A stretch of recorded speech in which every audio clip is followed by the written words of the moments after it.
terima kasih Bapak Ibu sekalian. Assalamualaikum warahmatullahi wabarakatuh.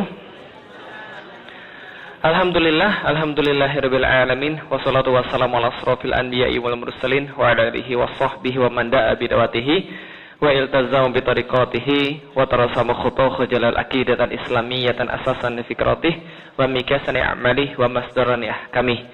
Syahadu an la ilaha illallah, syahadu anna Muhammadan abduhu wa rasuluhu la nabiyya ba'da. Wa qala Allah ta'ala fil kitabihil karim, a'udzu billahi minasyaitonir rajim. Bismillahirrahmanirrahim. Kuntum khairu ummatin ukhrijat linnas ta'muruna bil ma'ruf wa tanhauna 'anil munkar wa tu'minuna billah. Alhamdulillah, puji dan syukur senantiasa kita panjatkan tentu saja hanya pada Allah Subhanahu wa taala. Dialah Tuhan satu-satunya dan tiada Tuhan selain Dia.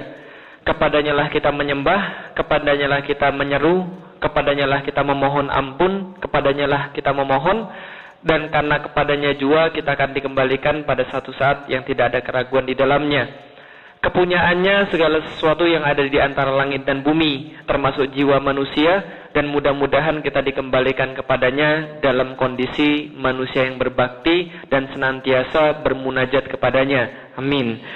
Salat dan salam juga semoga tercurah dan terlimpahkan kepada baginda Nabi besar Muhammad sallallahu alaihi wasallam yang juga telah menurunkan kepada kita yang kita yakini ini satu-satunya jalan menuju pada surganya Allah. Maka kita bersyukur pada Allah telah menurunkan Rasul yang begitu penyayang pada manusia, sangat memperhatikan pada umatnya, sangat mengasihi umatnya, dan mudah-mudahan kita kelak ketika diwafatkan oleh Allah dibolehkan bertemu Rasulullah, memeluk Rasulullah, dan juga bersama Rasul di surga yang tertinggi. Amin. Alhamdulillah Bapak Ibu sekalian, kita juga bersyukur pada hari ini kita bisa berjumpa dalam kondisi yang alhamdulillah sehat walafiat. Jadi perkenalkan sebelumnya, nama saya Felix Y. Xiao. Bingung ya? Agak susah ya ngomongnya ya. Yang maklum karena memang bukan asli orang Indonesia. Jadi saya keturunan ketiga dari Chinese. Jadi kakek saya masih dari Chinese, saya keturunan ketiga yang ada di Indonesia. Jadi marga saya Xiao. Cuma saya sudah nggak bisa lagi ngomong Mandarin gitu kan ya. Karena memang sudah keturunan ketiga, sudah lost kemudian bahasa Mandarinnya, dengar bisa, ngomong nggak. Sama seperti ibu-ibu atau bapak-bapak yang mungkin punya anak yang lahir di sini. Dia bisa dengar ngomong bahasa Indonesia tapi ngomong malas. Betul begitu? Diajak ngomong bahasa Indonesia, dia balas pakai bahasa Inggris. Benar kan ya? Nah, itu yang terjadi pada saya ketika sudah tinggal di Indonesia. Alhamdulillah, saya juga memeluk Islam jadi kira-kira tahun 2002 yang insya Allah nanti kita akan sedikit share. Jadi jangan merasa aneh kalau melihat pemandangan yang tidak biasa. Karena kalau melihat pemandangan yang tidak biasa itu biasanya sering merasa aneh, kan itu kan ya? Datang ke sini, ini mau pengajian atau mau boy band, kan itu kan ya? Nah, jadi kira gitu. Nah, dan ini distrik Korea lagi gitu. Jangan-jangan salah masuk nih, kan itu kan ya?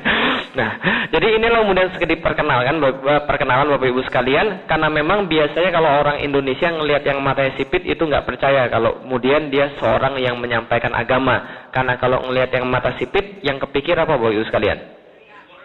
Apa? Kalau di Indonesia yang dipikirin apa? Hah? Oke, Chinese, terus apa lagi? Businessman, glodok, kan? Maka kalau ada orang sipit terus ngomong Islam rasanya agak-agak aneh. Tapi kita harus membuang sedikit demi sedikit rasa aneh tadi. Kenapa Bapak Ibu sekalian? Karena kalau kita hitung jarak antara Arab ke Cina dengan Arab ke Indonesia, lebih jauh Arab ke Cina atau Arab ke Indonesia? Arab Indonesia, betul begitu? Kalau begitu, kalau Islam duluan masuk ke Cina atau duluan masuk ke Indonesia? Tahun berapa Islam masuk Indonesia? Katanya Cina duluan. Tahun berapa Islam masuk Indonesia? Lupa. Berapa? Abad ke-11. Betul, abad 11 itu adalah penelitian yang sudah lama. Baru-baru ini peninggalan yang di Cirebon itu menandakan bahwa awal abad ke-9 itu sudah masuk Islam di Indonesia. Yang kemarin, yang baru digali tahun 2010 kalau saya nggak salah. 2008 kalau saya nggak salah. Nah, maka kalau kita lihat, benar, kemarin ada sebuah data yang mengatakan tahun 818 itu ada surat yang dikirim dari Kesultanan Jambi kepada Khalifah Umar bin Abdul Aziz yang ada di yang ada di Kufah pada waktu itu. Nah, untuk mengirimkan dai ke Nusantara. Kita nggak tahu dikirim nggak dai ke Nusantara pada saat itu. Tapi taruhlah Islam sudah punya masjid di Indonesia tahun 850-an. Tapi Islam punya masjid di Cina tahun 651. Tahun berapa? 651 di daerah Guangzhou, namanya Masjid Huaisheng. Kalau nggak percaya, sok cari ke sana kan ya. Namanya Masjid Huaisheng. Benar, coba ketik di internet Masjid Huaisheng Guangzhou, itu dibuat tahun 651 untuk menghormati datangnya sahabat Sa'ad bin Abi Waqqas ke negeri Cina. Berarti orang-orang Cina 200 tahun duluan punya masjid daripada orang Indonesia. Jadi mulai dari sekarang panggil saya kakak kelas, Bapak Ibu sekalian. Enggak. Kita bukan bahas tentang Cina pada hari ini. Yang ingin kita bahas adalah tentang Islam. Judulnya sederhana, The Way to Believe. Jadi kalau dalam bahasa Inggris, the way to believe adalah jalan menuju keimanan atau jalan menuju keyakinan. Insya Allah kita akan bahas karena ini materi yang sangat penting. Karena ketika saya kemudian ke Amerika, ternyata masalah hampir sebagian besar orang-orang Amerika, Indonesia yang tinggal di Amerika, khususnya yang mixed couple atau yang sudah punya anak, adalah mereka tergerus identitas daripada keislamannya. Betul begitu? Kita Muslim, tapi kita nggak jamin anak kita kemudian Muslim. Kita sholat, tapi kita nggak tahu anak kita sholat atau enggak. Atau kita nikah dengan orang yang kemudian non-muslim, yang dia berubah jadi kemudian Islam, tapi kita nggak tahu akidahnya benar atau tidak dengan Islam. Akhirnya banyak yang bertanya, Ustaz, gimana caranya agar suami saya bisa sholat? Gimana caranya agar anak saya kemudian bisa tetap Islam? Bisa kemudian dia tidak terpengaruh oleh hal-hal yang segala macam yang kita lihat sekarang. Ini adalah kuncinya Bapak Ibu sekalian. Kuncinya adalah tentang akidah. Karena akidah ini pertanyaan why. Jadi kalau pertanyaan why sudah kejawab, yang lainnya insya Allah kejawab. Masalah di Indonesia dan yang dialami oleh sebagian besar dunia Islam adalah anak-anak mereka diajari Islam bukan mulai dari why, tapi mulai dari what and how. Apa itu sholat? Bagaimana caranya sholat? Apa itu puasa? Bagaimana caranya puasa? Apa itu Islam? Bagaimana caranya berislam? Tapi mereka nggak pernah dikasih tahu. Why should Islam? Kenapa saya harus Islam? Kenapa saya harus sholat? Kenapa saya harus puasa? Akhirnya yang kemudian jadi orang yang tahu caranya sholat, orang yang tahu apa itu sholat, tapi dia nggak mau sholat. Ya kan ya? Akhirnya yang ada adalah orang yang tahu apa itu puasa, orang yang tahu bagaimana puasa, tapi dia nggak mau puasa. Orang yang tahu apa itu Islam, bagaimana Islam bekerja, tapi dia nggak mau mengakui bahwa dia Islam. Betul begitu? Karena masalahnya ini, pertanyaan why-nya tidak ada. Nah, untuk supaya kemudian kita belajar pertanyaan why, ini sangat penting sekali. Berarti Bapak Ibu yang hadir di sini, alhamdulillah, karena memang ini pertemuan pertama kita, saya ingin mulai dengan sesuatu yang memang awal dan sangat penting. Nah, mudah-mudahan ini menjadi manfaat. Satu, untuk membenahi kita pribadi. Dua, membenahi orang-orang yang kita sayangi, istri kita, suami kita, anak kita yang paling penting. Tiga, memperkenalkan Islam pada orang-orang yang belum tahu tentang Islam. Karena inilah memang objek dakwah yang paling banyak kalau di Amerika. Betul begitu? Nah, kalau gitu kita sedikit mulai dengan pertanyaan. Karena kata ulama, ilmu itu seperti gudang penyimpanan. Dan kuncinya adalah pertanyaan. Jadi kunci yang tepat bisa buka gudang yang tepat. Pertanyaan yang tepat bisa buka ilmu yang tepat. Pertanyaannya sederhana Bapak Ibu sekalian. Percaya nggak bahwa Islam adalah agama yang sempurna? Yakin? Benar? Kalau benar yakin itu suaranya tambah keras. Kalau nggak yakin biasa suaranya tambah lambat. Yakin, benar, serius? Ya nggak ya? Oke, yakin? Benar? Allah juga sudah bilang di dalam Al-Quran.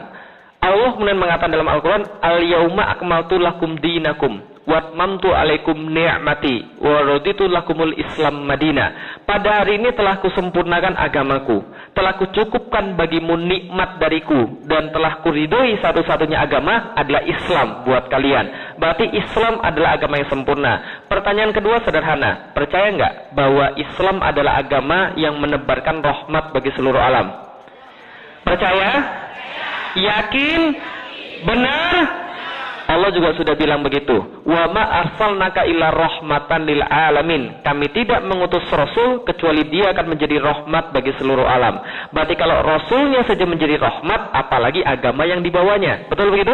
Betul. Kalau ada yang mengatakan bahwa Muslim adalah umat yang terbaik, benar atau enggak? Yakin? Serius? Allah sendiri bilang begitu. Kuntum khairu ummatin ukhrijat linnas. Kita adalah umat yang terbaik. Terbaik di mana? Los Angeles? Enggak. Di Indonesia? Enggak. Di mana? Dunia? Salah. Di mana? Di mata Allah? Salah. Di mana? Ukhrijat linnas, yang muncul di tengah-tengah manusia.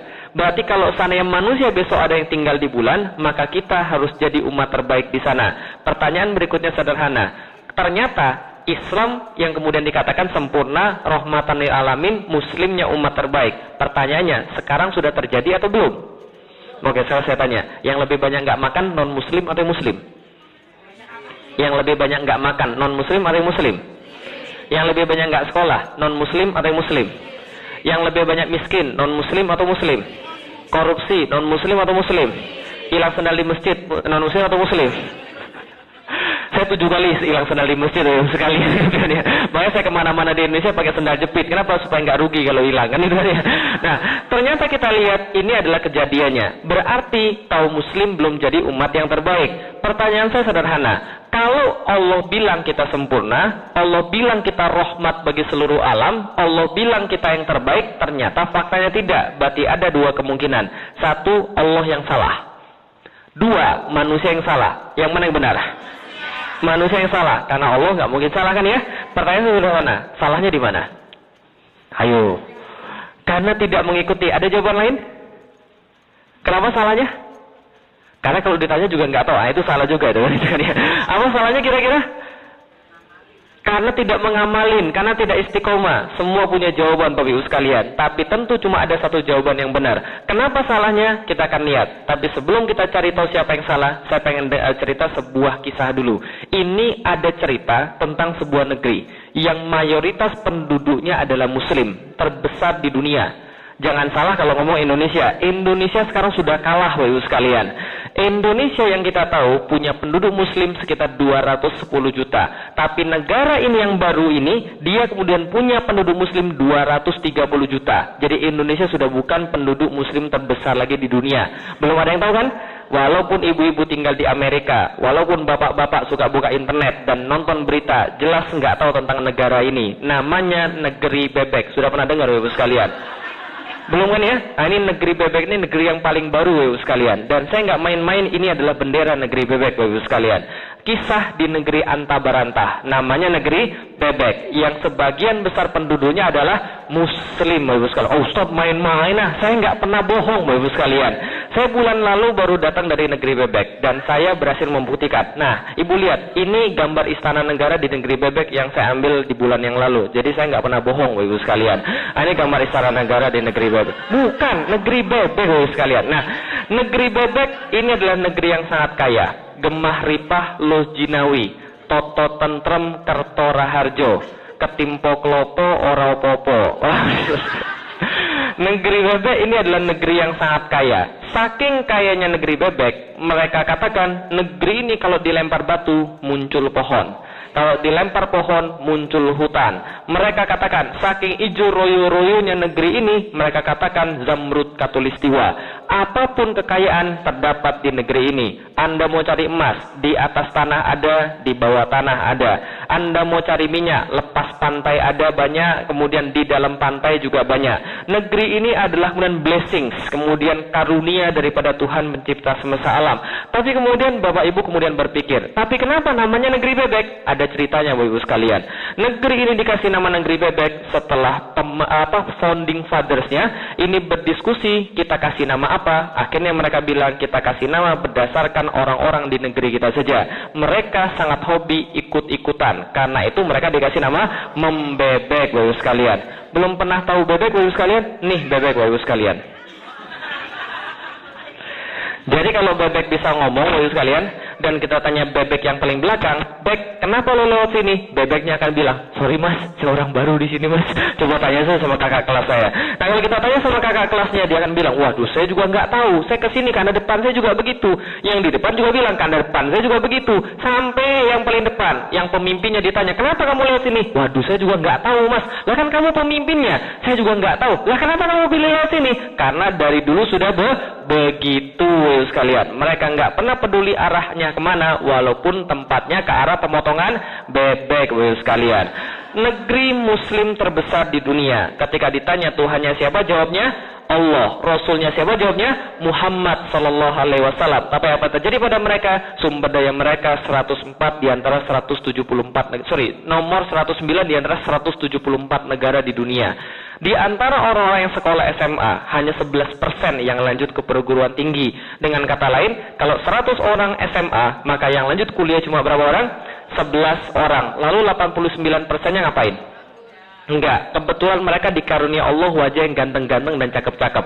Jadi setelah mereka kemudian selesai daripada SMA, mereka langsung daftar ke production house. Jadi artis dan muncul dalam acara-acara pertengahan hari seperti busur, sergap, tangkap, tikam dan sebagainya. Nah, ini yang terjadi. Apalagi kemudian bisa kita lihat negerinya luar biasa miskin, Bapak Ibu sekalian. Setiap kemudian kita lihat 100 juta penduduk mereka di bawah garis kemiskinan, Bapak Ibu sekalian, dengan standar 2 US dollar per hari. Berapa? 2 US dollar per hari. Sekarang 1 US dollar berapa? 98. Berarti 2 US dollar berapa? Berapa? 18.000. Taruhlah 20.000 kan ya. Berarti sebulan kira-kira dapat berapa? 600.000. 600.000 di Jakarta bisa hidup kayak apa? Untuk satu keluarga. Itu standar kemiskinan sehingga dapat 50 juta di bawah garis kemiskinan. Berdasarkan data Bank Dunia pada tahun 2006. 40 juta orang kemudian pengangguran. Mereka kemudian bilang pada orang-orang, Pak, jangankan cari yang halal, Pak, yang haram aja udah susah, kan ya. Apalagi kemudian mereka pikirin, mereka tidak peduli pada diri mereka pribadi. Pengguna narkotika tahun ke tahun bertambah banyak. Dan tahun 2005 yang lalu, pemerintah daerah ibu kota di negeri Bebek ngasih 100 juta untuk milih banci mana yang paling cakep. Milih apa? Banci mana yang paling cakep. Dikasih 100 juta. Apa yang kemudian bisa kita lihat? Orang-orangnya kemudian sangat parah sekali. Luar biasa. Ketika mereka ditanya Tuhannya siapa? Allah. Rasulnya Muhammad. Tapi ini yang terjadi. 54% remaja kota kembang pernah berhubungan seks. Dan jumlah ini jauh lebih banyak daripada kemudian ibu kotanya sendiri yang 51%. Itu baru tahun 2006. Tahun 2008, Komisi Perlindungan Anak di Negeri Bebek ini memberikan sebuah survei yang sangat mengagetkan. 62,7% remaja SMP mengaku sudah pernah melakukan hubungan intim. Sehingga mereka sudah tidak perawan lagi. Pelakunya siapa nih Bapak Ibu sekalian? Bebek Bapak Ibu sekalian. Maka ketika ngeliat gambar-gambar begini, ada orang bilang, benar kan kata saya kan, kerudungan tuh percuma kalau hatinya jelek. Yang penting tuh dalamnya, bukan luarnya. Percuma aja kerudungan kalau kelakuannya kayak begini. Betul begitu Bapak Ibu sekalian? Betul. Yang kerudungan aja kayak begini, apalagi yang enggak, bukan saya ngomong kan ya. Tanggung jawab loh itu kan. Nah, kalau gitu kita lihat, ini yang terjadi pada mereka. Ketika mereka melakukan hal-hal seperti ini dan hasilnya apa Bapak sekalian? Hasilnya Bapak sekalian, nih hasilnya Bapak sekalian. Hasil daripada seks bebas, pembunuhan terhadap bayi-bayi. 2,5 juta bayi dibunuh di negeri Bebek setiap tahunnya. Dan semua ini dilegalisasi atas nama hak asasi manusia. Paham Bapak Ibu sekalian? Dilegalisasi atas nama apa? Hak asasi manusia. Dan kemudian kita lihat lagi apa yang terjadi. Ternyata mereka tidak hanya tidak peduli pada dirinya sendiri. Mereka abai terhadap saudara-saudara mereka yang lain. Ketika Palestina masih terjajah, kita kemudian di sini kita selesai kemudian pengajian, kita punya makan. Di Palestina sudah biasa seorang bapak pagi-pagi nganterin anaknya sekolah, pulangnya sudah berlubang jidatnya. Sudah biasa seorang anak kemudian pergi kemudian ke sekolah, kemudian pulangnya sudah tidak bernyawa. Dan orang-orang di negeri Bebek menyaksikan seolah-olah itu adalah sebuah episode demi episode sinetron. Betul begitu? 2009 masih ingat di kepala kita. Gimana kemudian Gaza dibombardir dalam waktu kurang dari 28 hari sehingga 1.300 orang meninggal. Kan itu kan ya? Kemudian kita kemudian menangis, kita mengutuk, kita kasih kemudian sumbangan pada mereka. Tapi untuk apa? Untuk tahun 2010 kita menyaksikan lagi pembantaian lagi. 2011 terjadi mafia Marmara. 2012 terjadi lagi. 2013 terjadi lagi. Dan kita cuma bisa nangis dan kita nunggu kira-kira tahun depan episode apa lagi ya? Kira-kira gitu kan ya? Tapi bahkan kemudian untuk menurunkan pasukan membela mereka, kita tidak mampu. Negeri Bebek tidak mampu. Apa yang kemudian terjadi lagi? Al-Quran dilecehkan. Di negeri Bebek kemudian diadakan perlombaan musabakoh tilawatil Quran untuk melombakan siapa yang suaranya paling bagus. Tapi ketika Guantanamo dan Abu Ghraib, di situ yang terjadi apa? Al-Quran itu dirobek-robek, dijadikan lapel darah-darah wanita yang dizinahi di situ. Satu orang wanita dizinahi 6-9 kali sehari. Darah yang keluar dari tubuh mereka digunakan lapel adalah dengan Al-Quran, Bapak sekalian. Apa yang bisa kita lihat? Jilbab dilarang di Prancis dan Turki. Bagaimana saudari-saudari Anda? Mereka mempertahankan hak mereka untuk masuk surga. Mereka harus berhadapan dengan senapan-senapan dan kemudian moncong-moncong senapan dan tentara-tentara yang membuka paksa jilbab mereka di depan umum. Dan yang terjadi, tapi ketika dibiarkan orang-orang di negeri Bebek, mereka tidak banyak memperhatikannya. Ketika Islam dikatakan ideologi setan dan pornografi diperbolehkan, diperbolehkan. Sekali lagi, orang-orang di negeri bebek diam, dan mereka lebih seru menonton sesuatu yang tidak jelas dibandingkan pembunuhan terhadap saudara-saudara mereka sendiri. Lalu bagaimana dengan kejadian pemimpin-pemimpin mereka? Pemimpin-pemimpin mereka dirasuki oleh sifat pengecut, Bapak-Ibu sekalian.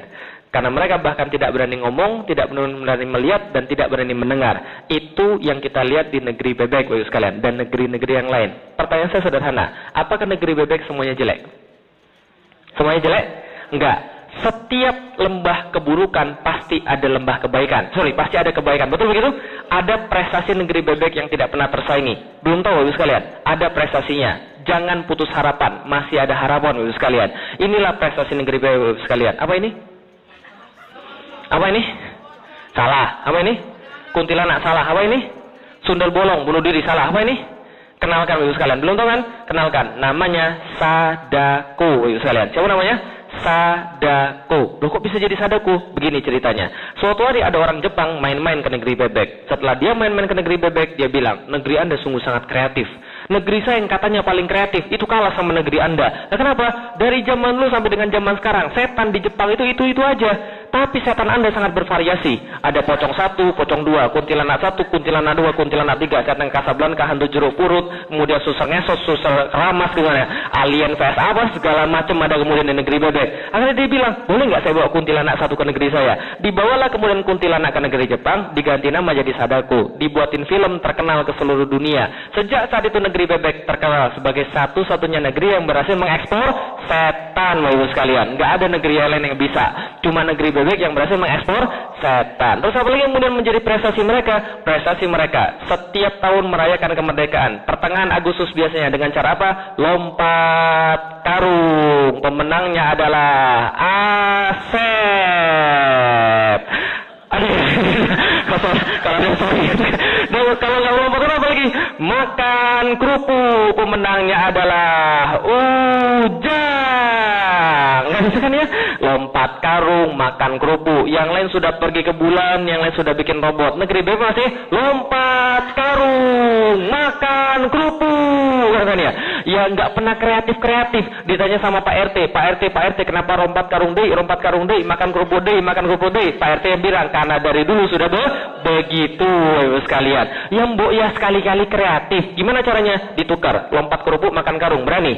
Nah, mereka nggak mau karena mereka nggak kreatif, Ibu sekalian. Apalagi kemudian prestasi mereka, Ibu sekalian. Mereka sangat hobi jingkrak, lompat-lompat, seolah-olah nggak akan kemudian mati selama-lamanya. Ketika diadain pengajian, dikasih makanan, dikasih undangan, yang datang itu aja. Diadain dangdutan, gak usah pakai undangan, gak usah pakai makanan, yang datang 3 kampung, Ibu sekalian. Berantem lagi di situ, kan itu kan ya.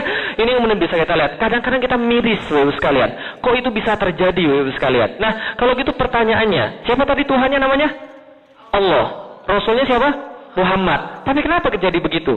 Terjadi seperti itu pada sebuah bangsa, pada sebuah umat yang sebagian besar Muslim, yang Tuhannya adalah Allah dan kemudian Rasulnya adalah Muhammad. Jawabannya ini, Bapak sekalian. Semua itu salah karena mereka salah tentang tujuan hidupnya. Dan tujuan hidup ini sangat penting. Karena kalau tujuan hidup ini sudah salah, hidupnya salah semua. Tapi kalau tujuan hidup ini benar, ada chance hidupnya benar juga. Contoh misalnya, ada yang tahu kereta paling cepat di dunia kereta apa? Amtrak. Salah. Apa kereta paling cepat di dunia? Di Jerman, betul. Train de Green Vitis. Yang menghubungkan Jerman, Prancis sama Inggris. Kan ya? Itu travelnya itu sekitar 275 km per hour. Itu sangat cepat sekali. Jadi kalau kereta itu kemudian dipakai di Indonesia, Jakarta Surabaya itu bisa tembus 6 jam. Dan itu kemudian kereta itu sangat cepat sekali. Dan joknya empuk luar biasa. Dan AC-nya dingin banget. Dan ada restorasi yang diisi oleh chef kelas dunia. Kalau Anda diajak ikut kereta itu, mau ikut atau enggak? Mau. Tujuannya ke jurang, mau. Nah makanya tanya dulu tujuannya.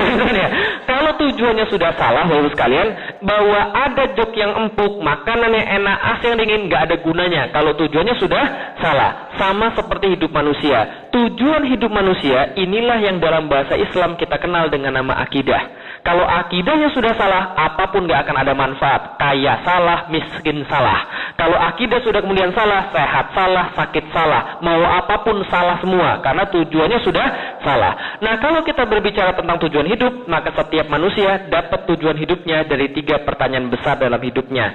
yang berkaitan dengan past, present, future. Kalau dia jawab 3 pertanyaan ini dengan baik, maka dia dapat tujuan hidupnya. 1, dari mana asal manusia?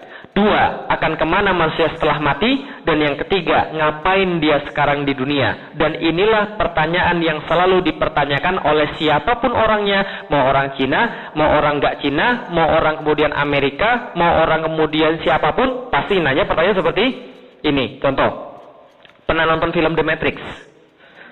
Oke, yang diingat apa di film The Matrix?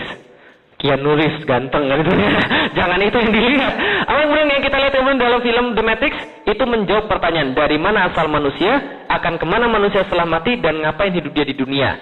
Itulah yang menghasilkan cara pandang orang barat tentang dunia. Oh, kita ini dari program misalnya kan itu kan ya.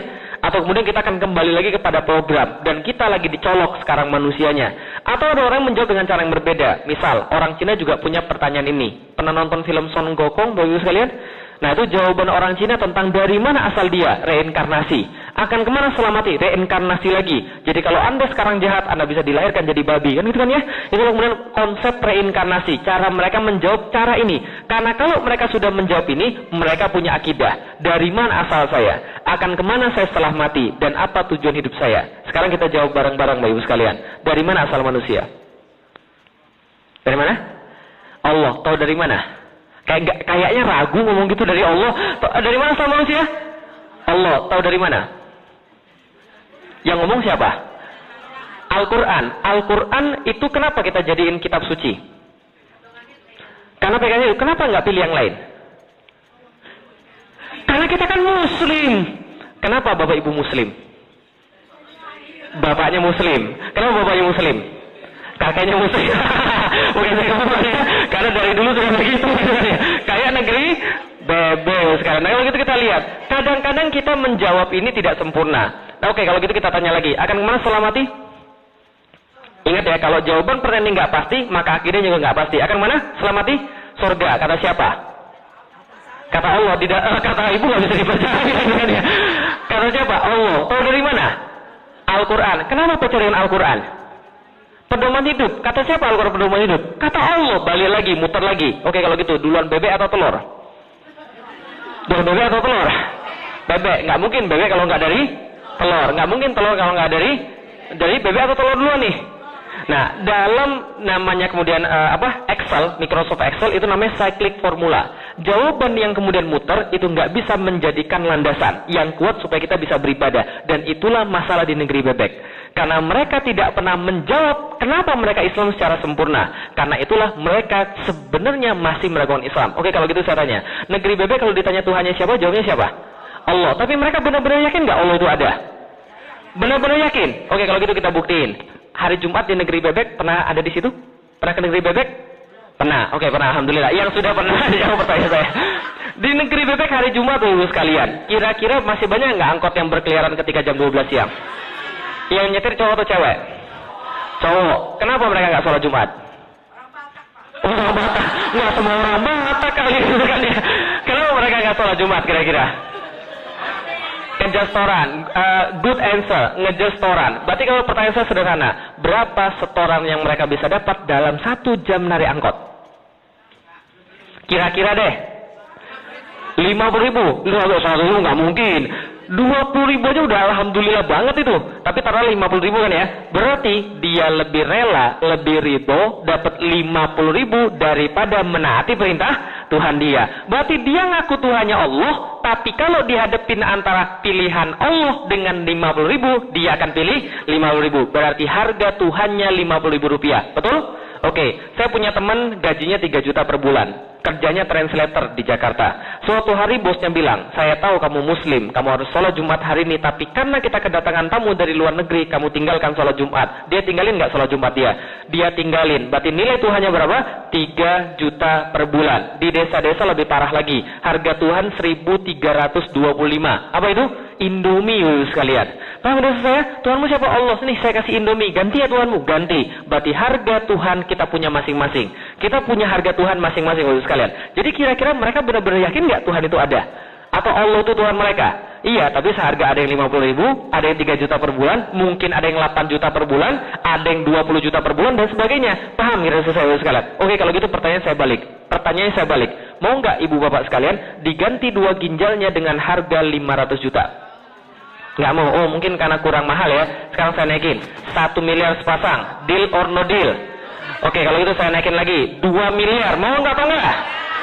Kalau satu aja nggak boleh, dua-duanya ini, karena banyak yang nunggu di Singapura ini. Oke, mau? Nggak mau. Oke, tawaran terakhir 4 miliar sepasang, mau? Kenapa nggak ada yang mau? Percuma. Saya kemudian dapat 4 miliar, tapi saya kemudian hilang dua-duanya, pasti mati. Orang yang satu aja setengah mati, gitu saya. Apalagi kemudian dua-duanya hilang, ya matilah, ya. Percuma aja. Oke, sama-sama ibu sekalian. Kita bicara tentang keyakinan. Tadi kan kita bicara tentang keyakinan tukang angkot kan ya. Sekarang kita bicara tentang keyakinan kehilangan 2 ginjal.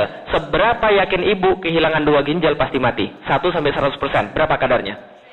100%. Datang dari mana kadar keyakinan 100% itu? Kenapa kita bisa yakin 100%? Karena kita pernah melihat orang. Bukti orang yang hilang 2 ginjal nggak akan hidup.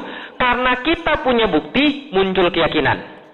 Keyakinan itulah yang membuat kita tidak mau diganti walau dengan duit 4 miliar. Kalau orang benar-benar yakin Allah 100%, kira-kira dia mau nggak diganti dengan duit 3 juta per bulan? Mau nggak dia diganti dengan 50.000 per jam? Nggak mau. Kalau dia benar-benar yakin. Contoh, Nabi Ibrahim ketika mau dibakar. Nabi Ibrahim tahu nggak api itu panas? Tahu. Berapa yakin dia api itu panas? 1-100%. 100% dia yakin api itu panas. Kenapa dia santai-santai aja ketika dibakar? Karena dia yakin Allah lebih ada daripada api itu panas. Bisa dipahami kira-kira saya? Maka keyakinan itu datang daripada bukti. Pertanyaan saya, sudah belum kita buktikan bahwa Islam adalah agama yang paling benar? Nah, itu memang saya bantu sekarang. Oke, kalau gitu saya boleh cerita dikit ya sekalian? Oke, SMP kelas 2, saya kemudian pernah menanyakan sesuatu pada bapak ibu saya. Asal saya dari mana? Bapak ibu saya jawab, dari bapak dan ibumu lah. Kalau gitu bapak dan ibu dari mana? Dari kakekmu lah. Kakekmu dari mana? Kakek nenek. Dari buyut lah. Lalu buyut dari mana? Kamu banyak tanya aja. Kamu tanya sama pastor aja deh. Nah, besoknya saya tanya sama pastor. Pastor, asal kita ini dari mana ya pastor ya? Pastornya menjawab, asalmu dari Tuhan pencipta semesta alam. Oh, begitu. Nah, berarti orang Kristen, orang Katolik percaya nggak Tuhan? Sama, percaya juga Tuhan kayak kita. Lalu saya tanya lagi, kalau gitu Tuhan yang menciptakan kita yang mana? Tuhan Bapa, Tuhan Putra, atau Tuhan Roh Kudus? Kan ada 3 nih. Lalu pastornya bilang, bukan begitu ceritanya. 3 Tuhan itu adalah satu kesatuan. Satu kesatuan itu ada 3 kepribadian. Bapa, Putra, dan Roh Kudus. Dan 3-tiganya tidak dapat disatukan. Satu-satunya tidak dapat dipisah-pisahkan. 3 adalah satu adalah 3. Ngerti atau enggak? Pusing enggak? Berarti Anda ngerti kan apa yang saya rasakan ini? Ketika saya juga pusing, saya tanya. Loh, kalau gitu saya tanya yang lain deh. Kenapa Tuhan harus 3? Kenapa Tuhan nggak 4 atau nggak 5 aja? Bisa buat Power Ranger kan gitu kan, kalau 5 kan ya? Apa kata pastornya? Kalau kamu masih banyak tanya, berarti kamu belum beriman. Loh, kok bisa begitu? Karena beriman adalah percaya tanpa banyak tanya. Taken for granted.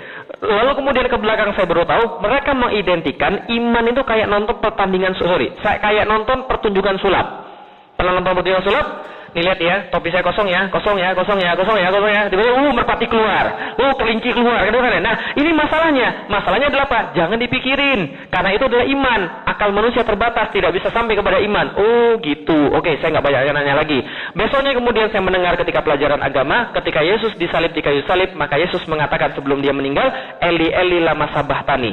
Tuhan, Tuhan, mengapa engkau meninggalkan aku? Lalu saya tanya lagi, loh, Yesus kan Tuhan. Kenapa dia perlu memanggil Tuhan yang lain? Berarti ini kayak jeruk makan jeruk ini.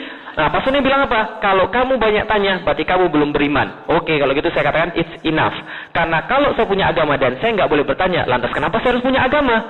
Kalau sekedar untuk baik, nenek saya juga baik. Nenek saya nggak pakai agama.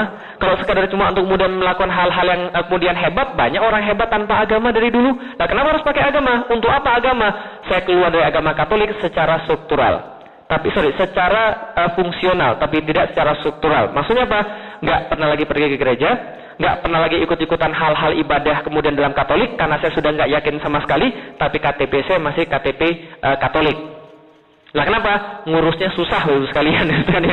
Sampai kemudian baru 2 tahun kemarin baru saya ganti KTP saya jadi KTP Muslim. Kenapa ngurusnya susah? Saya dipingpong terus. Saya pergi kemana-mana, ada sekitar 5 masjid saya datangi, nggak ada satupun masjid mau ngeluarin surat pindah agama. Kalau nggak saya bayar duit. Serius, saya nggak bohong. Bukan masalah duitnya, walaupun waktu itu memang saya masih miskin gitu ya. Bukan masalah duitnya, tapi masalahnya adalah kemudian kita menyuap, kan itu kan ya. Nah kemudian itu 5 masjid nggak ada yang mau keluarin. Nah ketika kemudian kenapa? Nah itu sama itu.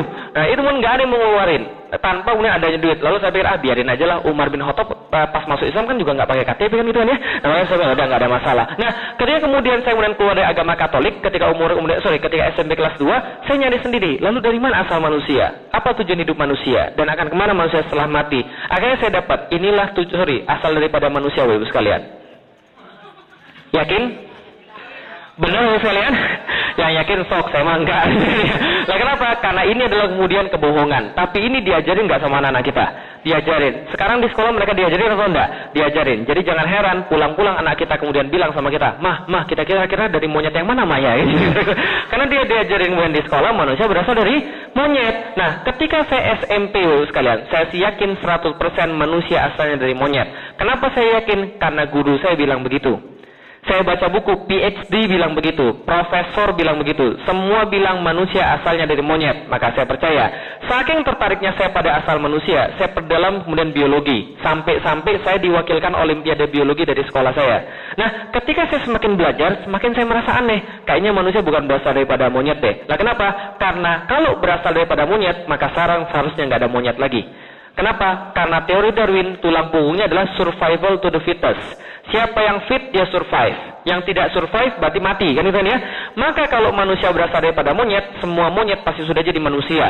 Karena kalau monyet yang nggak jadi manusia, dia bakal mati. Kan itu kan ya? Tapi sekarang monyet masih ada nggak? Masih. Manusia masih ada nggak?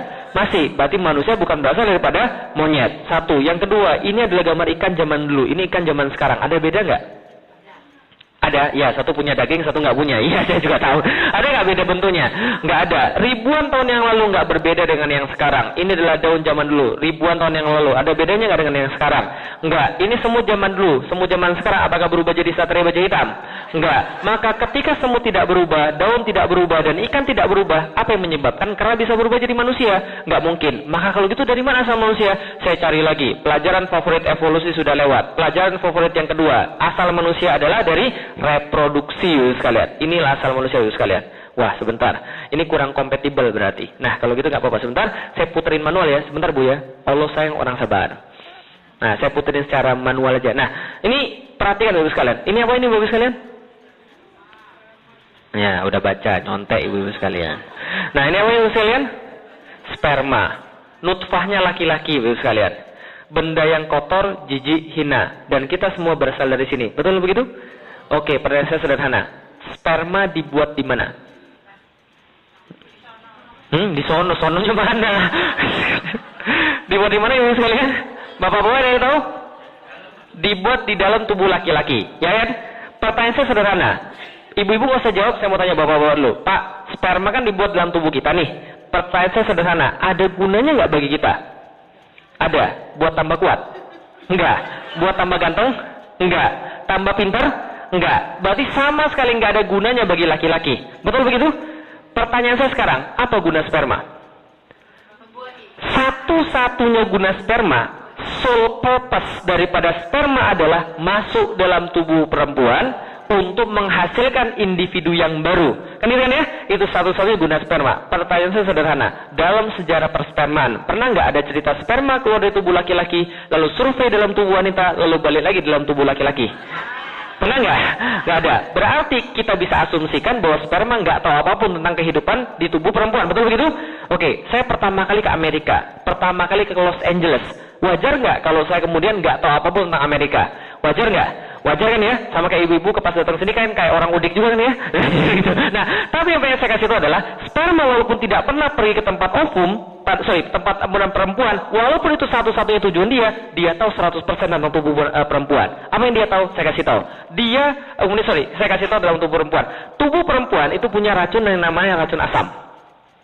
Racun asam ini bisa bunuh yang kayak sperma tadi dalam waktu 2 detik. Berapa? 2 detik. Jadi kalau sperma kemudian masuk dalam tubuh perempuan nggak pakai persiapan, mati akan dalam waktu 2 detik. Sekarang pertanyaan saya, sperma sekali keluar berapa Pak? 250 ribu, sudah pernah ngitung Pak ya? Berapa sekali keluar kira-kira sekalian? 1 juta, salah. Berapa sekali keluar? Billion. Berapa lebih tepatnya?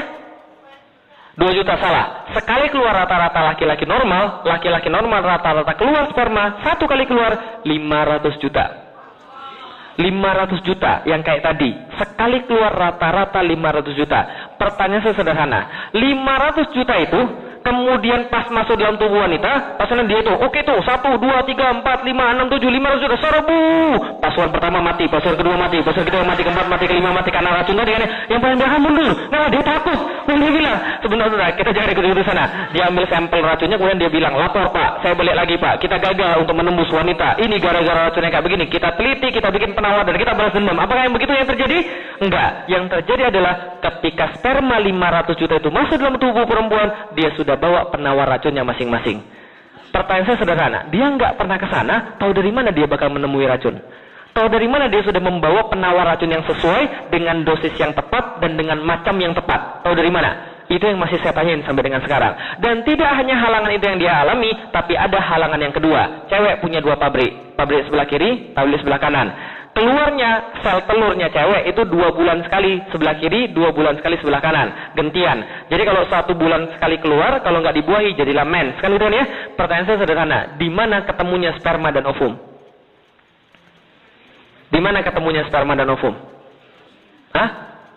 Uterus, salah. Uterus rahim, salah. Itu kan tengah-tengah. Di mana ketemu sperma dan ovum? Di mana?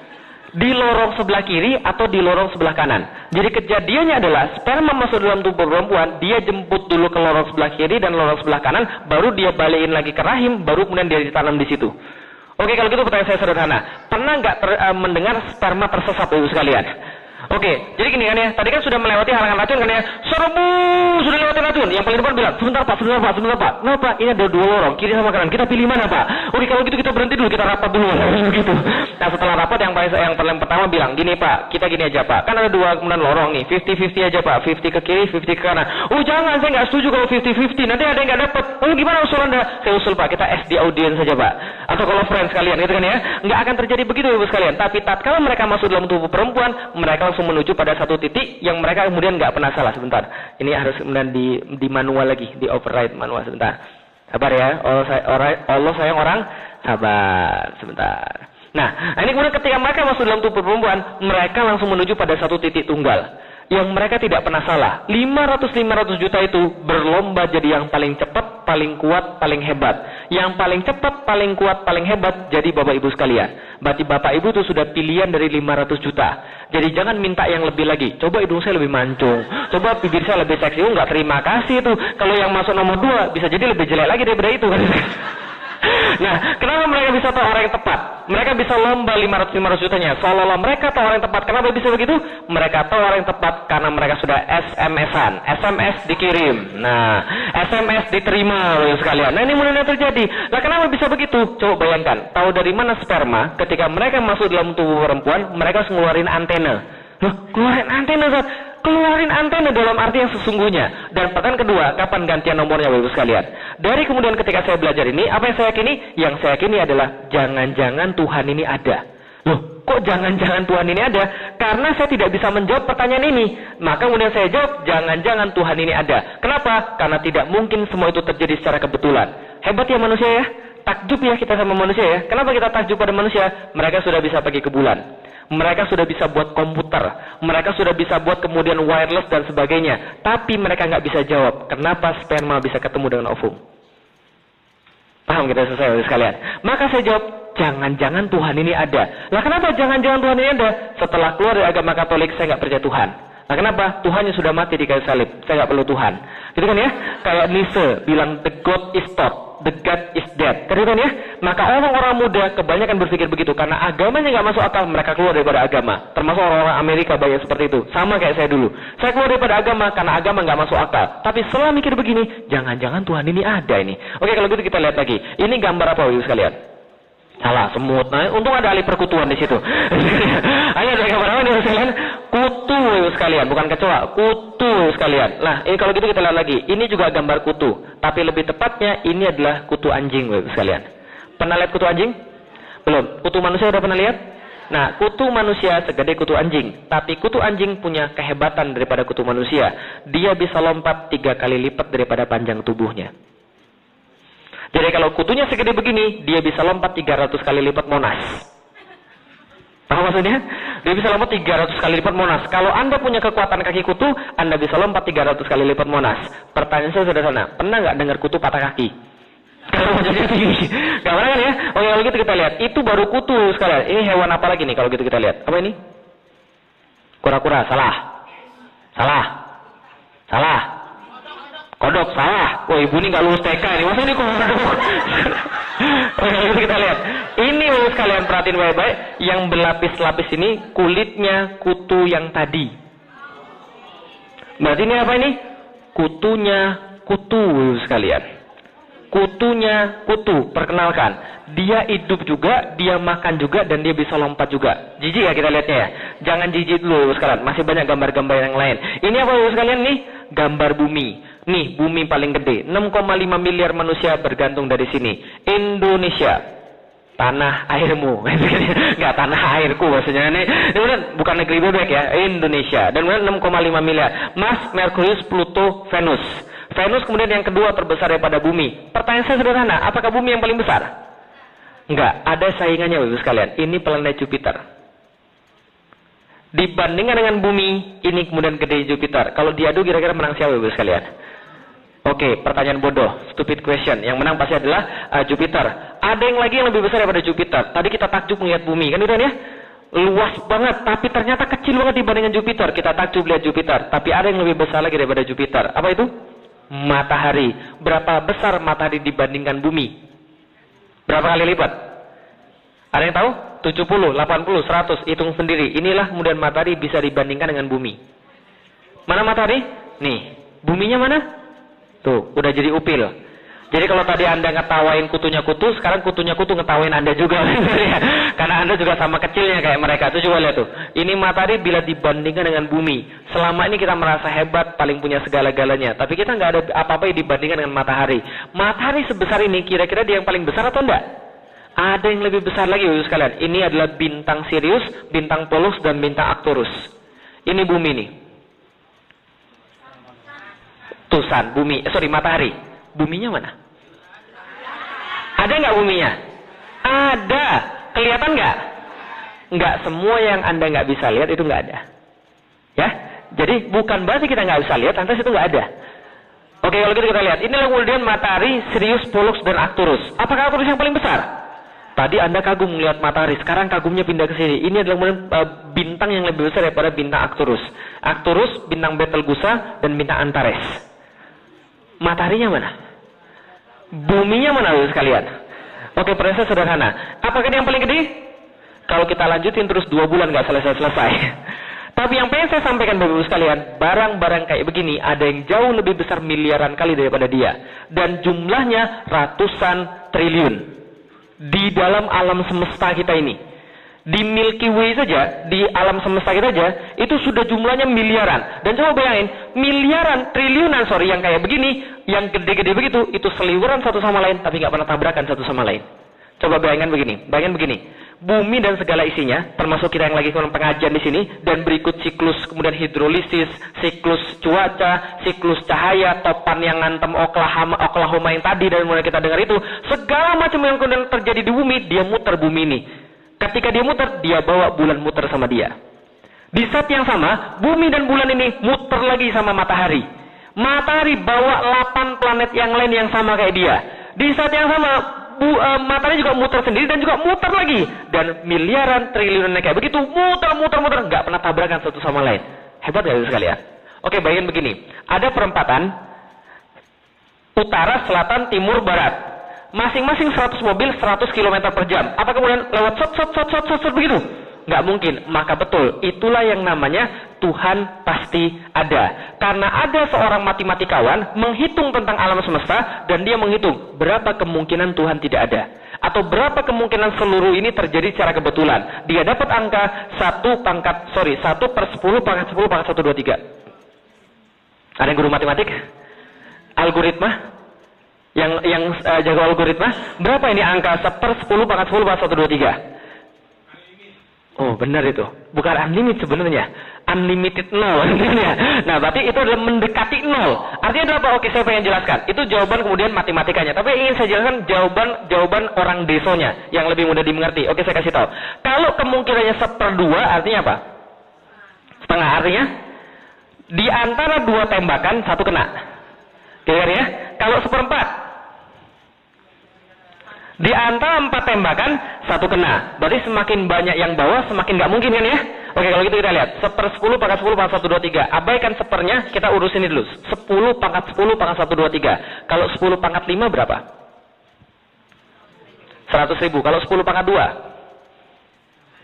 100. 10 pangkat 3? 1000. 10 pangkat N? Enggak. 10 pangkat N sama dengan 1 yang diikuti 0 sebanyak N. Ya kan ya? Contoh, 10 pangkat 6, berarti 1 di belakangnya ada 0, 6. 10 pangkat 9, 1 di belakangnya ada 0, 9 biji. Kalau 10 0 di belakangnya ada 2 namanya ratusan. Kalau 1 0 di belakangnya ada 3 namanya ribuan. Kalau 1 0 di belakangnya ada 4 namanya puluhan ribu. Kalau di belakangnya 0 ada 6 namanya jutaan. Kalau 0-nya di belakang ada 1, 2, 3 namanya apa? Nggak tahu. Nah, artinya adalah apa? Tidak mungkin Tuhan tidak ada. Artinya ini angkanya adalah kemungkinan Tuhan tidak ada more than impossible. Itu yang didapatkan oleh Roger Penrose, seorang sarjana matematik di Inggris. Maka dia mengatakan more than impossible, that God doesn't exist. Berarti God does exist, atau God must exist. Karena kalau Tuhan tidak ada, kita nggak punya jawaban lagi. Gimana gimana semua alam semesta bisa terjadi? Berarti apa yang dalam pikiran kita? Orang yang mikir nggak usah pakai agama, dia sudah pasti mengakui adanya Tuhan. Kalau ada orang kemudian nggak mengakui adanya Tuhan, berarti dia nggak sama sekali mikir. Kemudian ya, karena kalau kita mikir dikit aja, dapat itu Tuhan. Nggak usah banyak-banyak mikir, nggak usah susah-susah mikir, dapat Tuhan tanpa agama. Oke, kalau gitu saya dapat SMP kelas 3. SMP kelas 3 saya dapat Tuhan pasti ada. Saya kemudian mengakui Tuhan pasti ada. Pertanyaan berikutnya, ngapain Tuhan menciptakan saya? Apa kemudian agama yang benar? Ngapain Tuhan menciptakan saya? Oke, analoginya begini. Gambar apa Bapak sekalian? HP. HP ini adalah ciptaan atau pencipta? Berarti setiap ciptaan pasti punya, selain pasti punya pencipta, pasti punya tujuan penciptaan. Pertanyaan kita kan ya? Oke, tujuan penciptaan HP untuk apa? SMS dan telepon. Supaya tetap bisa dipakai untuk SMS dan telepon, maka HP-nya harus dicas, harus lagi diaktifin, harus lagi diisi pulsa. Supaya tidak rusak, maka HP-nya tidak boleh dibanting, tidak boleh lagi dicelupin air, tidak boleh lagi dibakar. Oke, semua itu ada di mana? Aturannya dari mana? Manual instruction. Betul? Apa jadinya kalau manual instruction-nya salah? Rusak. Berarti tujuannya tidak tercapai. Betul begitu? Pertanyaan sederhana. Manusia sama nggak kayak handphone? Berarti pasti punya? Dan juga pasti punya tujuan penciptaan. Taunya dari mana? Manual instruction. Maka saya cari tahu kitab suci mana yang paling benar. Saya tanya sama nenek saya. Nek, saya sudah keluar dari agama Katolik, Nek. Tuhan saya siapa, Nek? Nek saya bilang, Tuhanmu namanya Dewa Langit. Oh, gitu. Dewanya itu yang kayak gimana, Nek? Namanya Tian Kung, Dewa Langit. Tian Kung adalah dewa yang paling hebat. Dia menguasai dewa-dewa yang lain. Begitu. Dia kayak di mana, Nek, Dewa Langit ini? Nenek saya bilang, oke, kalau gitu sini saya punya fotonya Dewa Langit. Ini adalah fotonya Dewa Langit. Saya kata, oh, kalau ini bukan Tuhan, Nek. Dan kenapa? Matanya ada 2, mulutnya ada 1. Berarti dia perlu makan dong. Kalau dia perlu makan, dia perlu ke belakang dong. Ini bukan Tuhan ini pastinya. Nah, kenapa? Karena saya tidak rela kalau Tuhan saya pernah diobar-abrik sama Kerasakti. Paham ya, saya, Bapak sekalian? Maka ini bukan Tuhan. Karena dia bisa diobar-abrik sama Kerasakti. Oke, kalau ini bukan Tuhan, kalau gitu yang mana Tuhan? Apakah ini adalah Tuhan, Bapak sekalian? Kalau ada yang bilang ini adalah Tuhan, tanya, Tuhannya yang mana? Yang kiri atau yang kanan? Paham Bapak sekalian? Coba bayangkan baik-baik. Ini namanya sama, tapi bentuknya beda. Kenapa bentuknya beda tapi namanya sama? Ini yang terjadi kalau Anda coba-coba untuk menuhankan manusia atau memanusiakan Tuhan. Ya ini ya? Maksudnya gimana? Oke, orang India punya konsep tentang Tuhan. Tuhan itu harus bijaksana. Maka bijaksana menurut mereka harus banyak puasa. Kalau banyak puasa berarti kurus, kan ya? Kurus kemudian banyak puasa, kelihatannya cool, kan ya? Nah, terus orang Cina bilang, Tuhan siapa tuh keriting? Di sini nggak ada yang keriting, maka dia buat Tuhan yang lain. Menurut saya bijaksana itu bukan banyak puasa, tapi menurut saya bijaksana itu dia bahagia, karena itu dia ketawa terus dan dia sejahtera, karena itu dia makan terus, kan ya? Nah, maka ini kemudian mereka punya persepsi masing-masing terhadap Tuhan mereka. Maka kalau Tuhan diserahkan pada manusia bentuknya, dia pasti bikin sembarangan. Tuhan Indonesia beda dengan Tuhan Hindu. Tuhan Hindu beda dengan Tuhan kemudian orang Cina kan gitu ya. Kalau dibiarin menurut kemudian akalnya masing-masing, menuhankan manusia atau memanusiakan Tuhan, muncul yang kayak begini. Apakah ini adalah Tuhan, Bapak sekalian? Tidak, ini bukan Tuhan. Kenapa ini bukan Tuhan? Camkan baik-baik, setiap yang punya bentuk seperti makhluk, dia tidak layak jadi Tuhan. Kenapa? Karena makhluk terbatas, sedangkan Tuhan tidak terbatas. Kalau dia punya tangan kayak manusia, tangannya 4. Kalau gitu kalau ada barangnya 8 gimana? Tambah lagi tangannya. Nah itu kemudian ada keterbatasan. Maka itu tidak lagi jadi Tuhan. Oke, saya sudah cari ke Katolik, saya sudah cari ke Kristen, saya sudah cari ke Hindu, saya sudah cari ke Buddha. Semua saya nggak dapat Tuhannya. Yang belum tinggal Islam. Akhirnya saya cari ke Islam. SMP kelas 3. Benar nggak Tuhan ada di agama Islam? Walaupun saya kemudian bilang, kayaknya bukan deh. Kenapa? Karena dari awal sudah saya kemudian nggak respect dengan Islam. Nah kenapa? Karena itu kejadiannya. Ketika saya cari Islam apa terjadi? Tiba-tiba pulang dari kemudian dari sekolah, tiba-tiba ada 7 orang ngeroyok saya. Saya digebukin. Lalu saya tanya, apa salah saya? Salahmu, matamu sipit. Nah, itu sekalian. Diskriminatif. Serius, saya tinggal di Palembang. Yang tahu orang Palembang pasti tahu bahwa Palembang itu sangat diskriminatif sekali pada masa saya itu. Lalu kemudian saya bilang, apakah begini agama yang benar? Kayaknya enggak deh. Enggak ada agama yang benar. Saya kesimpulan saya, SMP kelas 3 saya mulai berkesimpulan tidak ada agama yang benar. Yang saya yakin Tuhan itu ada. Karena saya sudah buktiin Tuhan dengan akal, tapi nggak ada agama yang benar. Maka saya melanjutkan hidup saya tanpa ada agama. Yang penting saya berbuat baik sama orang. Lalu kemudian berlanjut kepada SMA, lalu berlanjut pada kuliah. Pas kuliah itulah kemudian ada teman saya yang bilang, kamu benar-benar mau nyari kebenaran? Ikut dengan saya, kita diskusi dengan ustadz saya. Saya sudah bosan diskusi sama ustadz, di mana-mana sama aja. Enggak, coba ketemu dengan ustadz saya, orangnya masih muda, tapi ngomongannya penuh berkah. Akhirnya kemudian saya bilang, oke, nothing tulus. Saya coba datang aja ke dia. Ketika saya datang, ketemu dengan ustadznya, saya nggak kira, karena pandangan saya tentang ustadz kayak gimana? Pakai peci kan ya, pakai sorban kan ya. Semakin gede sorbannya semakin beriman kan ya. Jadi segede ban Vespa gitu kan ya.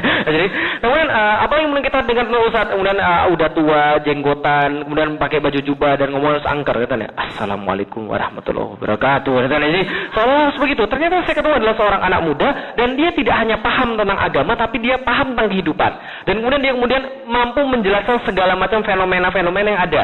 Saya tertarik dengan saya bilang, Kang, kayaknya kita harus lanjut diskusi deh. Lalu dia bilang, kalau kamu memang serius mau lanjut diskusi, datang ke rumah saya. Bawa Alkitabmu dan saya akan bawa Al-Quran. Kita akan diskusi siapa Tuhan sebenarnya langsung dari kitab kita masing-masing. Saya bilang, saya nggak percaya lagi dengan Alkitab.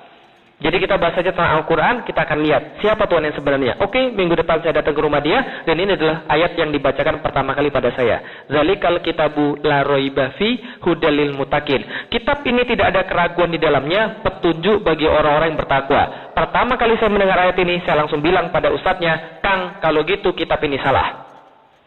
Loh, kenapa salah? Saya bilang begini, Tripitaka yang buat manusia, Weda yang buat manusia, Injil yang buat manusia, dan gak ada yang mengklaim kitabnya sempurna. Karena mereka tahu buatan manusia tidak mungkin sempurna. Bagaimana mungkin manusia bisa menciptakan yang sempurna? Coba lihat buku-buku yang lain. Apa yang bisa kita buka pada kata pengantarnya? Tidak ada gading yang tidak retak. Kan ya? Begitupun juga dengan isi buku ini. Satu-satunya buku di dunia yang dalam kata pengantarnya mengatakan sempurna cuma Al-Quran. Maka saya katakan kitab ini salah. Karena saya kira yang buat Al-Quran juga manusia. Maka dia bilang, enggak, yang buat ini bukan manusia. Yang buat ini langsung Tuhan pencipta semesta alam. Oh gitu, enggak mungkin banget. Masa Tuhan nulis alokasi pada manusia? Enggak mungkin banget. Dia bilang, enggak, tapi kita punya buktinya. Oke, tunjukkan buktinya pada saya. Dia bacakan surat yang sama dengan ayat yang berbeda. Wa in kuntum fi raibim mimma nazala ala dina fa'tu bi suratin min mithlih. Dan bila kalian tetap dalam keraguan dengan apa yang kami turunkan terhadap hamba kami Muhammad, maka datangkanlah satu surat yang semacamnya. Saya kaget ketika melihat surat ini dan ayat ini. Kenapa? Ini seolah-olah gebukin pala saya, Bapak sekalian. Nah, kenapa bisa begitu? Coba baca baik-baik. Kalau Anda tetap dalam keraguan dengan apa yang kami turunkan pada Muhammad, silahkan datangkan satu surat yang semacamnya. Artinya apa? Nantang, Bapak sekalian. Jadi seolah-olah ngomong begini, udah Delik, gak usah banyak ngomong Delik, gini aja Delik, kalau kamu bisa berhasil mendatangkan yang semacam dengan Al-Quran, Al-Quran ikut kamu. Tapi kalau kamu nggak bisa, kamu ikut Al-Quran. Fair nggak, Bapak sekalian? Fair. Kayak saya bilang gini, oke, Bapak Ibu sekalian, yang berani, ayo sekarang berdiri kita berantem. Kalau Anda kalah, Anda jadi anak buah saya. Kalau saya kalah, saya jadi anak buah sampean. Fair nggak? Fair. Tapi Al-Quran tidak fair. Al-Quran katakan, Wa'u syuhada'akum min dunillahi in kuntum sodikin. Penghinaan yang lebih lanjut lagi. Kalau Anda tidak mau sendiri, kalau Anda tidak berani sendiri, boleh maju semuanya. Asal jangan minta bantuan Allah. Kalau Anda memang merasa orang-orang yang benar, coba bayangin. Tantangannya dinaikin lagi. Kalau tidak berani sendiri, boleh ajak seluruhnya. Tapi kemudian ketika saya tanya, ini serius nih? Nggak ada yang bisa mendatangkan semacamnya. Ternyata setelah saya cari sekalian, sampai detik saya berbicara, tidak ada yang bisa menjawab tantangan untuk mendatangkan semacam dengan Al-Quran. Sampai detik saya berbicara, kaget saya. Fa'ilan taf'alu walan taf'al. Dan kalian tidak pernah mampu dan tidak akan pernah mampu. Coba bayangkan. Setelah kemudian saya melihat ini, saya pikir begini, Kang, kalau ini nggak ada yang mampu menjawab tantangannya, ini pasti bukan datang dari manusia. Maka ini pasti datang dari Tuhan. Karena sebagaimana saya mikir Tuhan untuk menciptakan semesta alam yang tidak mungkin tadi, berarti ini juga tidak mungkin ini. Sama, ini kayaknya pasti Tuhan ini. Maka saya katakan, berarti Tuhan saya namanya Allah. Nah kenapa? Karena dia yang paling tahu tentang kelemahan manusia. Tuhan saya tahu namanya Allah, agama saya Islam, Rasul saya Muhammad. Kenapa? Karena ini yang mengantarkan saya pada Islam. Maka saya kemudian menjadi yakin, apa tujuan hidup manusia? Beribadah kepada Allah. Tahu dari mana? Wa ma khalaqtul jinna wal insa illa liya'budun. Di mana itu? Di Al-Quran. Kenapa percaya dengan Al-Quran?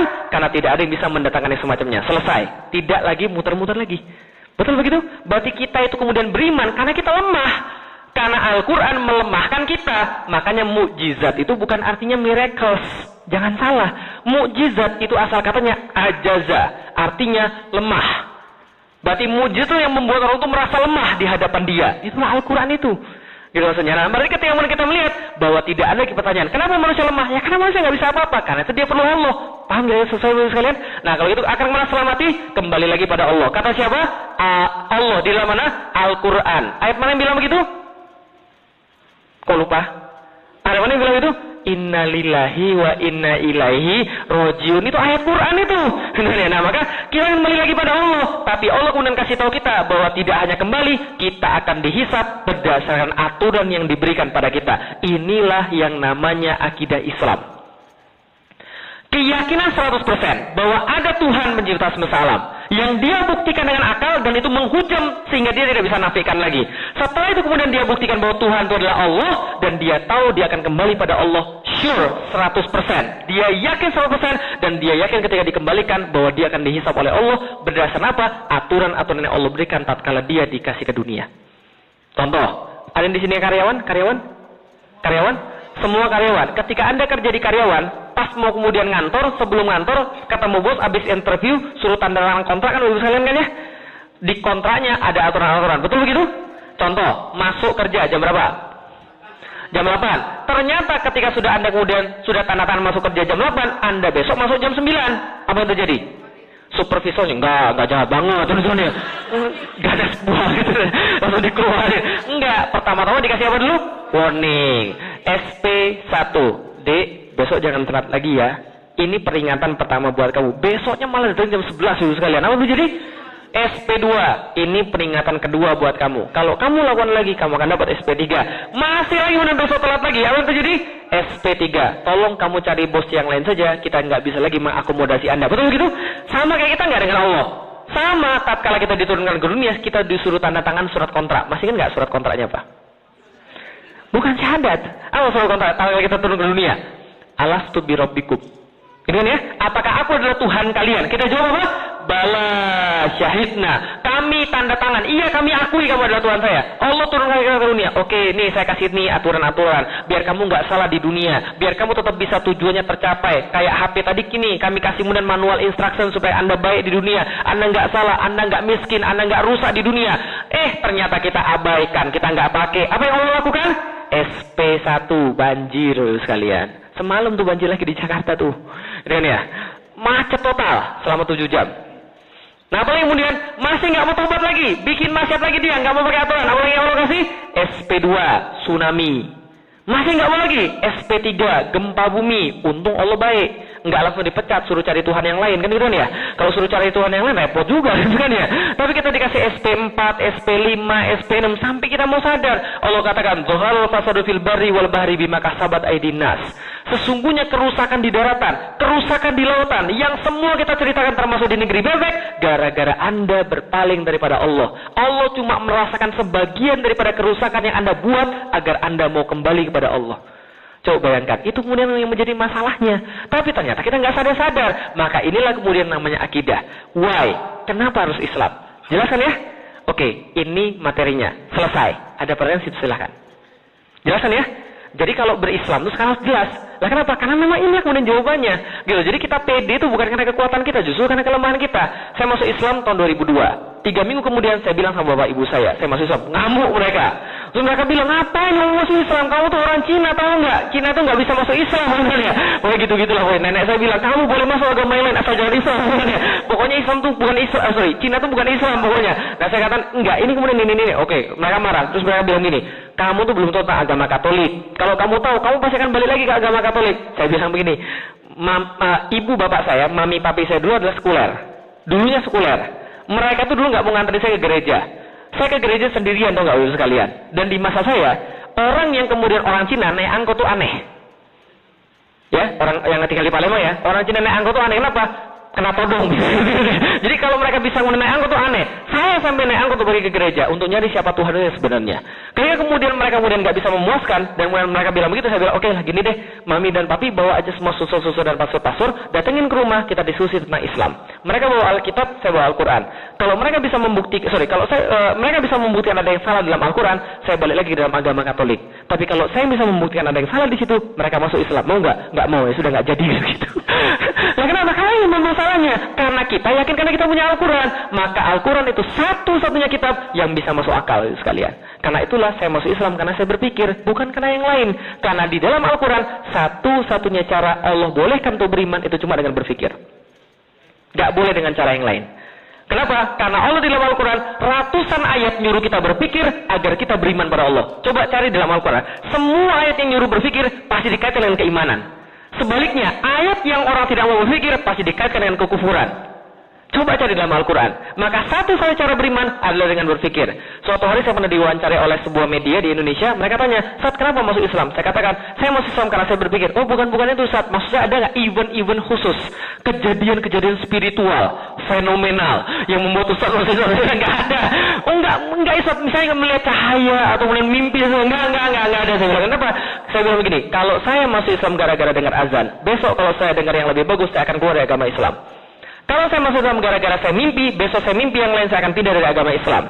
Kalau saya masuk Islam gara-gara nikah, besok saya nikah dengan orang yang lain, saya akan pindah dari agama Islam. Tapi kalau saya masuk Islam karena saya berpikir, maka saya tidak akan keluar dari Islam. Kecuali saya gila.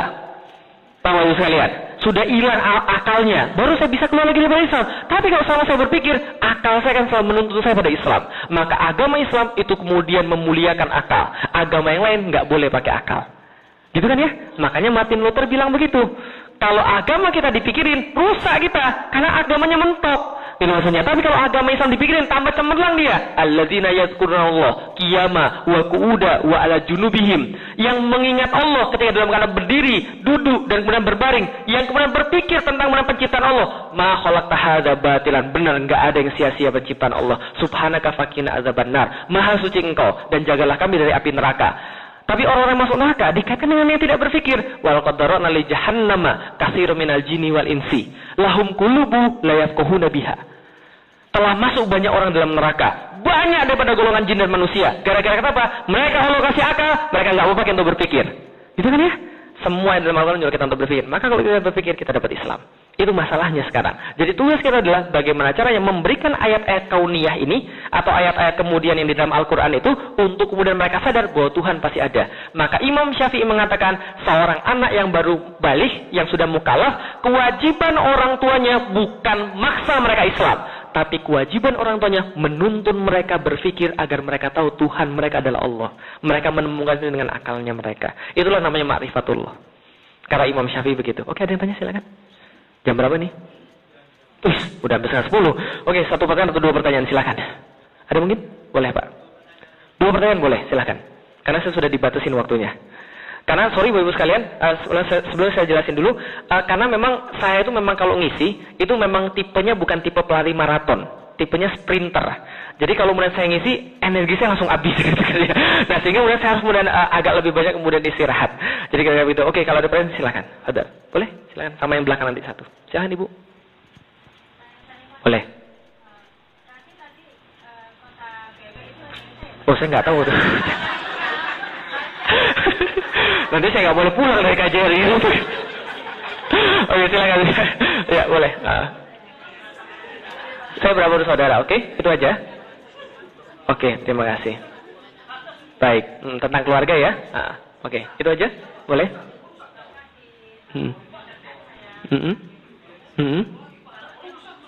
Oke.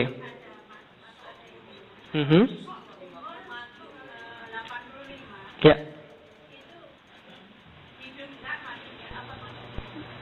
85 hidup nggak mati nggak? Kayaknya saya nggak pernah ngomong itu deh. Aha. Oh, hidup segan mati tak mau kan?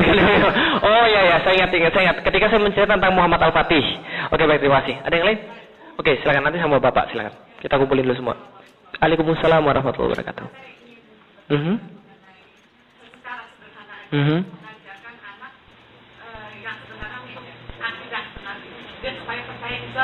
Ya, yang terbaik. Terima kasih. Silakan Bapak. Bapak yang di belakang boleh Pak? Yang pakai kaos? Ya, silakan Pak. Ya.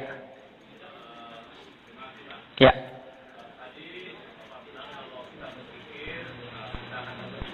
Ya.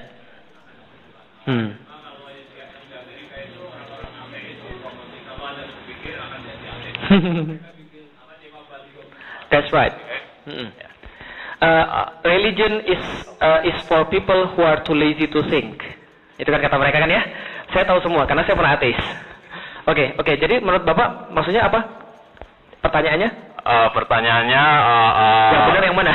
Iya, statement mereka sangat bangga dengan statement itu. Kalau Anda berpikir, kalau Anda smart seperti saya, Anda akan jadi ateis gitu. Oke. Religion is for a man who are too lazy to think. Kira-kira. Jadi agama itu hanya untuk orang yang kemudian terlalu malas untuk berpikir. Jadi kalau dia mikir dia akan keluar daripada agama. Oke. Saya jawab yang pertama dulu. Bapak Ibu sekalian, saya 5 bersaudara. Saya nomor 2 dan sampai sekarang belum ada orang tua saya yang masuk Islam. Walaupun sedang diusahakan. Tapi alhamdulillah perubahannya banyak. Jadi sejak 11 tahun saya sudah masuk Islam. 3 tahun pertama kita habiskan dengan kemudian diskusi dan debat dengan orang tua. Tapi alhamdulillah kita berhasil memberikan mereka penerangan tentang Islam sehingga mereka sekarang menerima bahwa anaknya adalah seorang muslim dan bapak saya malah bangga kalau anaknya seorang muslim. Nah, itulah tapi memang masalah itu walaupun dia sudah tahu, tapi kadang-kadang memang manusia itu tidak selalu rasional. Walaupun kita sudah jelas kemudian secara akal, tapi tetap aja kemudian kemauan pada dia itulah yang menentukan apakah dia jadi muslim atau tidak. Cuma kalau kita menjelaskan secara kemudian akal, maka itulah kemudian yang terpaku pada kita. Maka ketika ada yang tanya, Ustaz kalau gitu gimana bisa buat anak-anak kita jadi beriman atau orang lain yang nggak beriman jadi beriman? Jawabannya nggak ada formula yang pasti. Karena kalau ada formula yang pasti, bapak saya sudah masuk Islam duluan. Gitu kan ya? Oke, kalau gitu saya jawab itu yang pertama. Yang kedua apa tadi Ibu? Oh, 85 tahun, hidup sekarang mati tak mau. Itu saya menceritakan tentang Abu Ayyub Al-Ansori. Yang ketika dia umur 80 tahun, dia masih mau pergi perang, jihad, fisabilillah. Sedangkan orang-orang di Indonesia 80 tahun itu sudah hidup segan, mati tak mau kadang-kadang. Kan ya? Artinya apa? Ya sudah di kursi roda, tidak punya harapan dan sebagainya. Nah itu kemudian kita bisa lihat. Maksudnya sebagai selentingan aja, sentilan aja, supaya kemudian harusnya orang semakin tahu semakin semangat. Kenapa? Karena dia tahu sebentar lagi dia bakal mati. Kan ya? Nah kenapa? Karena kata seorang ulama, Allah senang orang yang beribadah, tapi lebih senang dengan orang muda yang beribadah. Allah benci pada orang yang maksiat, tapi lebih benci orang tua yang maksiat. Karena harusnya dia sudah sadar, kan ya? Itu dia semakin dekat. Maka kalau orang tua yang beribadah yang rajin itu biasa. Nah, tapi kalau kemudian dia kemudian muda ibadah yang rajin, mantap. Nah, tugasnya gimana pertanyaan Ibu tadi? Tugasnya yang benar sederhana, kita menuntun mereka dengan berpikir sehingga dia yakin bahwa adanya Allah. Tadi alurnya kayak tadi. Pertama-tama adalah harus dipertanyakan, dia yakin nggak adanya Tuhan? Kalau dia sudah yakin adanya Tuhan, maka kemudian kita baru lanjut, Tuhan ini siapa? Setelah dia yakin kemudian Tuhannya Allah, baru kita yakinkan tentang kemudian agama. Itulah akidah.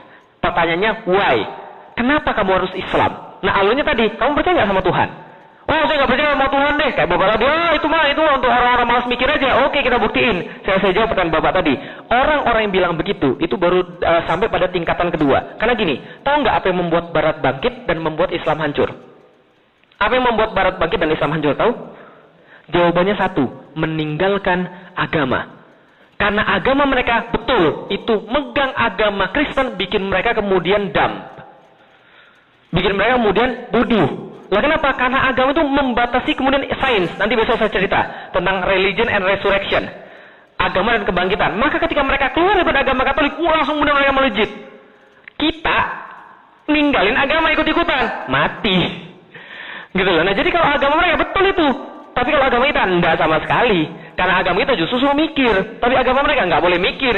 Nah itu yang terjadi. Nah nanti akan ada materinya. Besok akan kita sampaikan tentang religion and resurrection. Saya sampaikan bagaimana pandangan Barat tentang agama. Mereka sangat benci agama karena mereka punya pengalaman buruk tentang agama. Silakan search di Google The Dark Age. Dan coba pelajari apa yang dimaksud dengan The Dark Age itu. Dark Age adalah namanya The Age of Faith. Masa keimanan ketika gereja berkuasa. Itu kemudian mereka jadi kemudian hancur. Maka ketika mereka Renaissance, Renaissance apa? Pencerahan, itu yang kita dapat. Tapi Renaissance sebenarnya adalah penggulingan kekuasaan agama dan kekuasaan Tuhan, landlord. Jadi landlord itu di backup oleh agama. Pernah nonton film Robin Hood? Robin Hood itu orang yang miskin atau orang kaya? Musuhnya Robin Hood siapa? Sheriff of Nottingham, landlord. Dan landlord itu di backup oleh gereja kan ya? Maka ada dari gereja itu membela kepada Robin Hood, namanya Takal, pendeta itu kan ya? Nah, maka itulah kemudian gambaran The Dark Age. Ketika Eropa jauh ketinggalan di bawah Islam. Besok-besok akan kita ceritain, insya Allah. Ini baru pertemuan pertama yang kita bahas tentang akidah dulu. Nah, jadi kenapa kemudian kita harus Islam? Nah, itu kemudian dikuatkan dulu. Nah, cara yang terbaik adalah menjelaskan pada anak kita, menuntun. Dengan cara apa misalnya? Contoh, yang konkretnya, teknis. Nonton misalnya film-film kayak film-film Harun Yahya. Gitu misalnya. Harun Yahya. Saya sudah bilang sama Pak Farhad, nanti akan ada semacam tempat pool. Jadi saya akan nge-pool materi di situ, saya akan nge-pool film-film di situ, saya akan nge-pool segala macam di situ. Nah, nanti silakan minta di situ. Nanti film-film Harun Yahya semacam keajaiban penciptaan alam semesta, keajaiban Al-Quran dan sebagainya. Nah, jadi itu bisa nonton. Oh ya, ternyata ini nih, gitu loh maksudnya. Oh, ternyata benar ya, Tuhan tuh nggak mungkin nggak ada. Nah, termasuk tadi perhitungan-perhitungan dan sebagainya. Yang saya juga rangkum dalam buku saya judulnya Beyond Inspiration, tentang hal yang baru saya ceritakan tadi, dalam bentuk tertulis dan dengan data-data yang lebih lengkap. Nah, nanti saya kasih semua kemudian link-linknya nanti insya Allah. Biar nanti ibu bisa secara teknis bisa memberikan pengertian buat anaknya. 1, ngajak mereka nonton film bareng-bareng. 2, ngajak mereka diskusi. Nah, tapi kalau ibunya ngajak mereka diskusi, ibunya harus diisi dulu. Makanya ibunya harus rajin datang pengajian. Oh Ustaz, anak saya banyak. Justru anak ibu banyak, ibu harus sering datang pengajian. Karena amanah ibu lebih besar. Nah, itu maksudnya. Jadi, saya kasih tahu sekalian. Ada orang tanya pada saya, Ustaz, nanti besok kita bahas tentang fungsi wanita dalam Islam. Ustaz, kalau menurut Ustaz, istri Ustaz nggak kerja, ngapain dia kuliah tinggi-tinggi? Jangan salah, wanita justru harus kuliah tinggi. Karena mereka ngurusin anak-anaknya. Gimana mau ngajarin anak-anak pintar kalau dia nggak kuliah tinggi? Gitu kan ya? Gimana mau ngajarin anak pintar kalau dia nggak paham tentang kemudian kehidupan dunia? Justru pendidikannya harus tinggi, gitu maksudnya. Jadi jangan kalau itu nggak guna dong kalau pendidikan tinggi kita nggak kerja. Salah. Karir yang terbaik adalah jadi seorang ibu dan itu yang paling mulia. Dan kita akan bahas besok. Wih, serius nih kita akan bahas besok. Nah, jadi kita itu. Oke. Sampun ya, sampun cekap karena kita sudah mengakhiri. Mohon maaf Bapak sekalian, kita nanti akan lanjut dengan sholat Isya. Yang masih penasaran, bagus berarti besok harus datang lagi. Nah, terima kasih Bapak sekalian. Kalau ada yang salah mohon maaf. Billahi taufiq wal hidayah wa minkum. Assalamualaikum warahmatullahi wabarakatuh.